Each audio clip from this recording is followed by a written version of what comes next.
Tama ba yung ginagawa ko?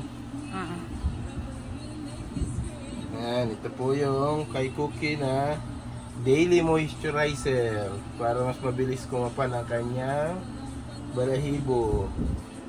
Morning and afternoon to, no? Morning and afternoon, ganito po kami. Lilinisin muna yung kanyang tiyan. Pag linis na, a-applyan po natin itong organic lotion niya. Organic lotion. Yan, inamassage po sa kanyang tiyan.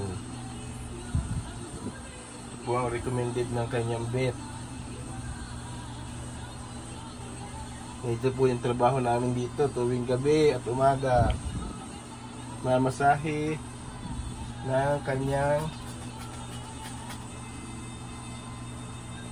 organic lotion. Ito po siya, vet herbs.